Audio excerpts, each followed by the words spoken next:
Hello everyone, welcome back. So today we're going to be talking about new developments and especially about the lockdown in the entire nation. So actually one of the things that have been happening right now is that people have been talking about all these human rights abuses by the security forces all over Nigeria in order to enforce this lockdown. Now, everybody understands that this lockdown is for the best of Nigerians. Nobody's trying to deny that. Nobody's trying to say that these people are just putting it up because they want to just railroad us or whatever. Now, I actually understand that there are some conspiracy theorists out there saying that coronavirus is not real. Some people are out there saying that it is caused by this 5G and all that nonsense. Now, we're not talking about all those crazy conspiracy theories right now. We're trying to talk about the actual issues. We're trying to talk about the real things going on. So now, and the main question today, or the question for the day is, will the lockdown hold? Now, will the lockdown hold? Now, I understand so many states have already brought about these measures. The federal government has already brought about the measures in some certain states that are considered hotspots. No problem. Now, we have to understand some very important issues happening that is really going to threaten the possibility of this thing, for this thing to keep going on. This entire lockdown, for it to keep going on, there are some very serious things on ground that are most certainly going to bring about the lockdown failing at the end of the day. Now, at the beginning, you're having security forces enforcing it, being a little bit authoritarian and stuff. But at a particular point, people are going to get to a stage where they don't care. Honestly, just like some people say, if you push an animal to a particular extent, it's going to get to a point where the animal is going to, retaliate. Just like they say, you can never know what a cornered rat is going to do.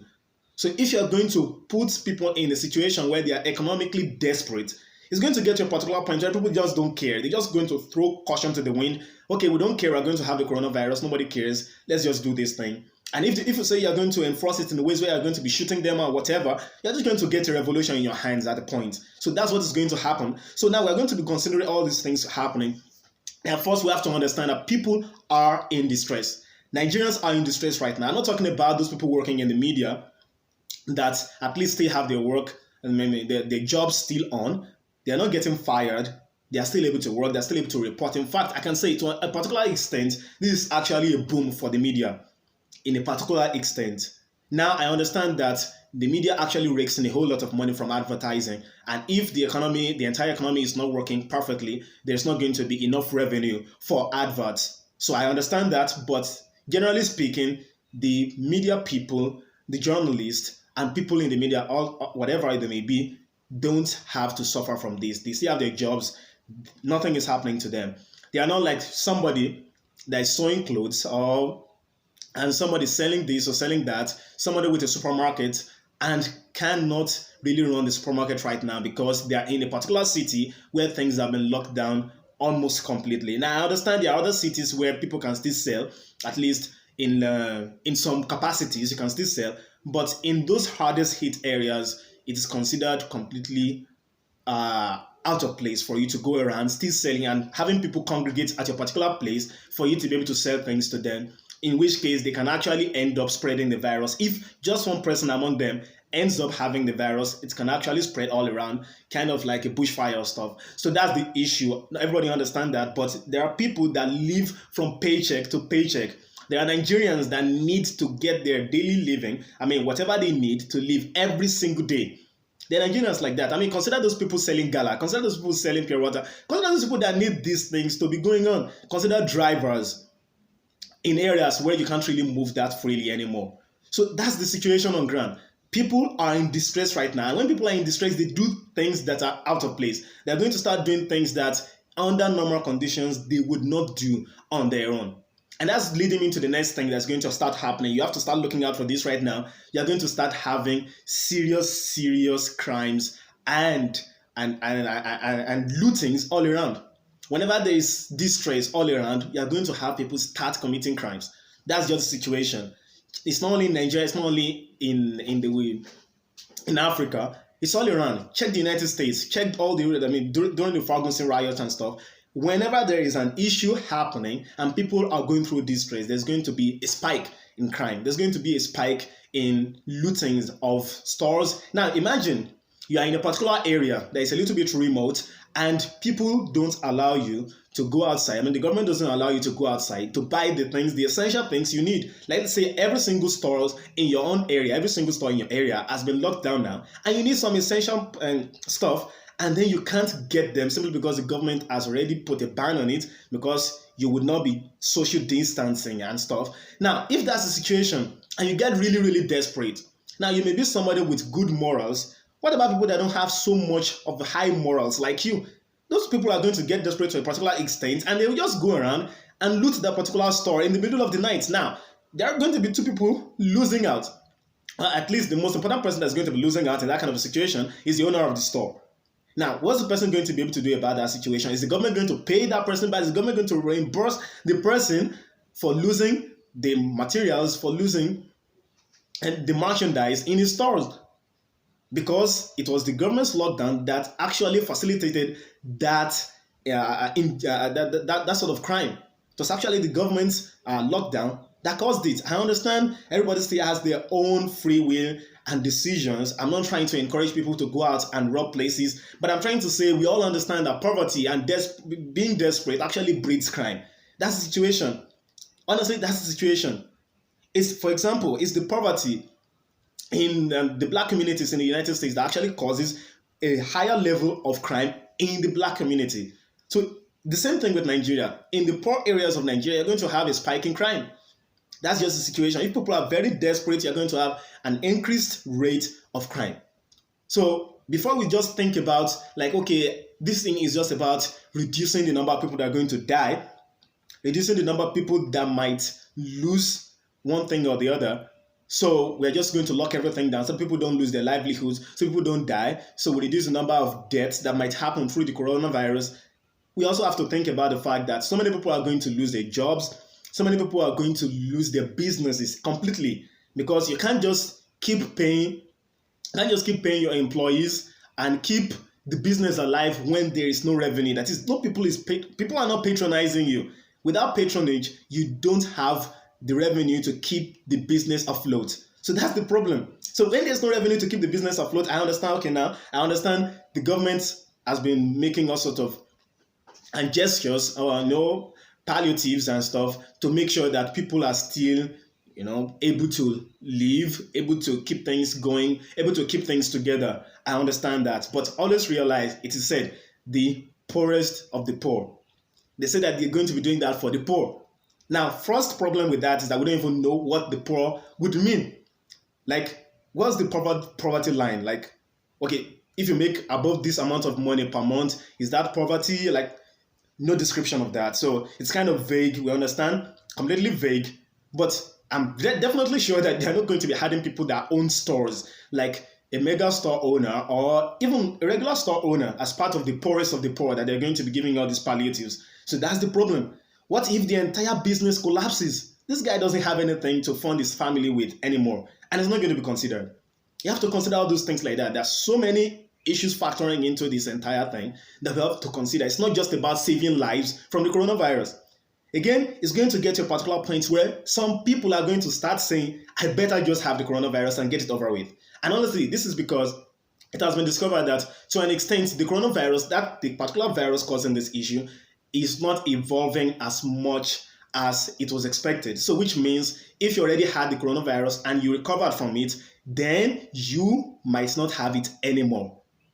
So it is possible that if you have it right now and you recovered, if you go back to work and you get in contact with people that have it freshly, you may not be infected anymore because you have already built the immunity in you. So your body system, your immune system is going to be able to deal with it next time. Not like it was just blindsided the first time and you didn't even know what was happening and you just got it and it completely weakened your body. So that's the situation on ground. So some people are going to say, okay, I'm going to take my chance with this coronavirus. If it kills me, no problem, but I can't stay at home and die slowly from hunger. That's the issue. I mean, that's the situation many Nigerians are thinking about right now. And some of the security forces don't even think about that. They don't think about, the government is paying the security forces. The government is paying you. So you don't really need to think about how you're going to make ends meet by business and by making sure that you serve other people so that you can get your income. You're not going to think about that. The government is just going to give you the check at the end of the day. The taxpayers foot the bill for you to be able to have your means of livelihood. And what do you do on the other side of it? You just go around, and if you see anybody moving outside, you beat the hell out of them. I mean, check this video.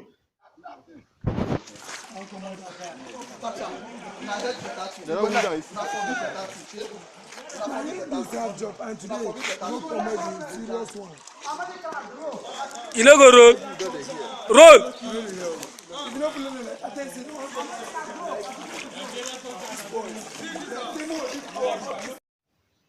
I mean, that's very sad. That's very sad. So just beating people off and all sorts of things, it's completely sad. I understand we are trying to keep down the curve. I mean, the curve. We are trying to make sure that the peak, at least the number of infections, the rate of infections in Nigeria, and the rate of death, which is going to already is going to derive from the number of infections, is going to be as low as possible because we don't have enough. We don't have as many medical facilities as those developed countries. Even though developed countries are getting flooded, they are completely getting like flooded, overwhelmed. The medical facilities over there are getting overwhelmed. How much more Nigeria, where we don't even have that much? we don't have anywhere close to the kind of quality and the kind of quantity that those people have over there. Like it's almost like we're getting serious issues over here. So that's just the situation on ground right now. So I understand the reason why we're trying to make sure that this thing doesn't go overboard, like it doesn't get completely out of control. That's the reason we're trying to keep people at home. That's the situation. But at the same time, we have to be very careful. People are desperate.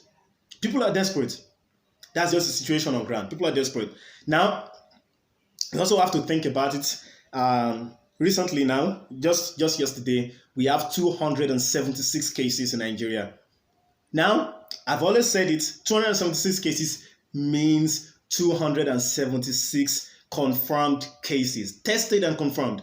So it means those people that went to the hospital and they were tested and they were confirmed to have the coronavirus, or people that were suspected because they had contacts with those people already confirmed and they were tested and they were confirmed. So right now we probably have so many people all around Nigeria carrying this virus. A whole bunch of them probably already had it and recovered right now. We don't have anything. We don't have any way of knowing that. They call those people the asymptomatic people, that they didn't show any symptoms or they didn't show the severe symptoms as the case may be. So they probably just had some sniffles, think that they have the cold, just sneezed and whatever. It didn't have any effect on them. And they were just think that, okay, yeah, it's just the normal thing. And they probably infected a whole lot of people around them while they didn't even have any serious symptoms. So that's the situation. So we need to be able to track those people. That's true. But that's just the situation on ground right now. So, and then we have about 44 people discharged. And then the number is ticking up for the people dead. 6 right now. Of course, that also means, since we don't know the number of people that actually have it completely, it means that the number of people that have died might be a lot more than 6. The 6 also means people that were were being looked at and looked over. That is, they were admitted for the coronavirus and then they died in the hospital, having gone to the hospital under the auspices of coronavirus. That's true.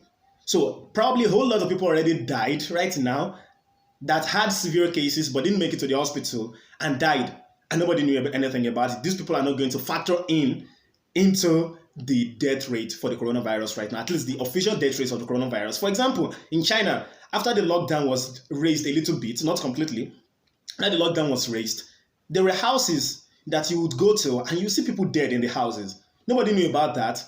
If people hadn't gone to those houses, nobody would have known that those guys died from the coronavirus. So that's just the situation. Some people dying right now from the coronavirus, you have no idea. The only thing you have an idea about is the official cases that have been tested.